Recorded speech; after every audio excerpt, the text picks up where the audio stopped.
The 2017-18 season has come to a close.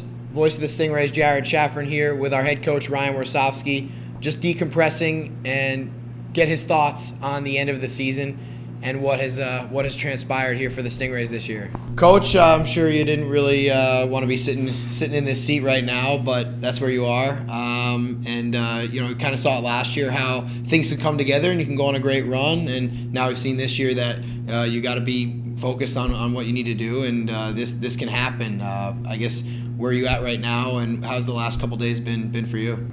Yeah, it hasn't been easy. You know, no one expected us to be done right now, and it's really unfortunate. It's probably more shocking. You know, we're doing exit meetings, and that was probably the one word that most guys said, that they were shocked. And it's hard to win. It's hard to win in any sport, and it's hard to win in this league. And you know, we faced that head on at the end of that game on Saturday night. And you know, I don't think anyone will ever get over what happened, and that's what's probably a good thing. It hopefully makes us, drives us to be better, drives us to get better, drives me to get better, because this will sit with us for a long time. When you look back at the series, it doesn't seem like there was one moment that you look on. It's kind of, there were moments in all four of those games where if something goes a different direction, the whole series could be changed. It was that close in all four of those games. Nothing like a blowout or where you could look to the next game. Every one of those games, one play goes a different way, and it could have been totally different. Yeah, for sure. I mean, you look back at all the games. In game one, you know, we gave up 2 shorthanded goals in 72 games, and we give up 2 in 4 games in the playoffs, and ultimately cost us a hockey game. In that game one, game 2 is a close game. We had a better effort. Game 3 is probably one of our best efforts of the year. Just couldn't score. Game 4, and again, it wasn't for the lack of effort with our guys. More execution, the mindset maybe going into it, and that's the playoffs in a nutshell. You know, you can play really well, you can lose, you can get away with some things, and you know, at the end of the day, like I said a couple times, it's really black and white. We lost. No one really wants to hear the excuses. No one wants to hear, you know, it could have went this way with the bounce here. At the end of the day, we didn't get the job done, and we lost. When you look at this group, the offseason is something that's a long process. You don't come up with the group in a couple weeks, and so I'm sure you're starting to think about some plans, but now you have some extra time, and it was last year you were saying that you were behind the 8 ball. Does this help for next year for you to take your time and become a little bit more familiar with what you want to do going into next season? Yeah, that's probably maybe the one positive you look from it is now we have some time, Bergie and I, to make some lists where we want to get this team going in the next phase and through the summer, and that will start. You know, we've already started it, to be honest. You know, I think him and I are both upset at what happened, and we want to fix it, and we want to get better. And you know, a couple things: we need to get faster as a team. We lost some speed with John Parker retiring and the trade of McParland. I think that was a big loss for us. And that's on me. We need to be a faster team. The game is changing to be faster and more skilled. We need to get more skilled up front, be able to make plays. That's one thing we really struggled at in the playoffs is making plays under pressure. So that's something that we'll really dive into, and to be honest, we've already really dived into it a little bit.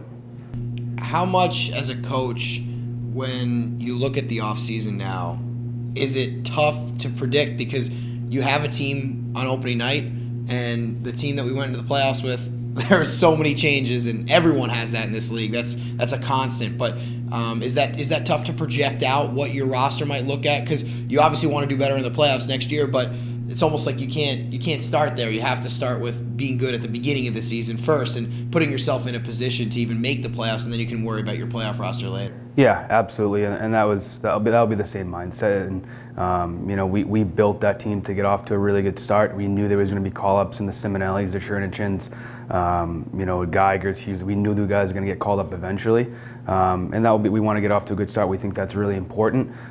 Everything has to come together to win a championship at any level, especially this level. You need to get your players back. You need to be healthy. You can't have suspensions. Everything's got to come together at once. You got to get good goaltending. You got to score goals, and nothing really came together for us. For that being said, it's not really an excuse, but we need to get off to another good start. We know guys are going to get called up. Just the type of players that we want here is going to be nature of the beast. So we got to hope that we're healthy going into the playoffs. But again, we're going to take it one day at a time. It's not going to change. It's such a grind in the ECHL. You really have to break it down, take it one game at a time, one day at a time, and then worry about. We won't even talk about the playoffs or the Kelly Cup come training camp. Your affiliation is as strong as ever right now with Hershey and Washington. Give us a little sense of what you hear from them. Obviously, they wanted you to go farther and develop some of their players a little bit more, but what do you hear from them as far as the next steps, and what's that process like with them building their rosters, and how much do you have to monitor what they're doing? Yeah, we'll talk. Washington's still playing, so we really haven't got into it a whole lot. I've talked to Jason Fitzsimmons and Troy Manup and Hershey, and obviously everyone's disappointed. This is a three-tier system. It's funny when you win, you have everyone from the organizations texting you congratulations. When you lose, they're trying to pump you back up. So there's really daily communication with everyone in the whole organization, and so everyone's disappointed. And we'll talk and try to see ways where we can get better, where I can improve to help these younger players get better, maybe quicker, and sometimes it takes a little bit more time. So again, we'll talk as the weeks go on. Everyone's disappointed, and now we can kind of hopefully root for the Caps on a long run. Have you been able to speak with Todd Reirden at all? What's your relationship been with him? And it's a little bit different now with this organization. I think for so long everything was done a certain way, and Todd wants to make this organization better. He's looking to improve some things. Have you had some conversations with him as well about the future? We talked briefly after the sale last week, and had a really good conversation. We're going to meet again in the next week or two and just see what the plans are. And it sounds like he's got some really great ideas. He's a hockey guy. He wants to win. We briefly talked after the loss, and we were both disappointed. And again, I'm confident in him, and I'm confident that he's going to do the right things for the organization. And I think he's a hockey guy. He wants to win. He wants to help this organization the best to his abilities, and we're excited to have him on board for sure. Throughout the year, I think one of the team's identities was that when this building came alive, they played up to the level of the fans in some of the biggest games of the year.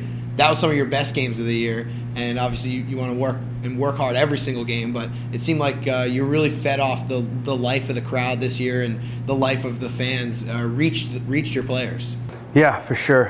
When this building got rocking, our guys felt the energy, and we built off it in some big nights. Unfortunately, in the biggest nights, we didn't, and that's on us. But again, we have the greatest fans in the league. They're loud. They want to win just as much as anyone in the whole organization, and that's what it takes. That's the expectation here. And I was a fan once too. Growing up in Boston, I was a Bruins fan, and when they lost, you wanted to hear firsthand why we lost, and we were extremely disappointed. This was not in the plans. We have to get better. There's no excuses whether the games were close or not. We lost. We got beat. We need to get better. We need to get faster. We need to learn from this. I need to learn from this so it doesn't happen again. We talked to the guys at the end of the season, and the work was there, the effort was there. But this organization plays for championships. We don't go for regular season titles, records, or whatever that might be. We want to win championships. So we ultimately failed. We have to get better, and that starts. Honestly has already started into that process. But we have to learn from it and get some experience from it, because we're going to be here right around the corner in October, and we got to be ready to go from the drop of the puck.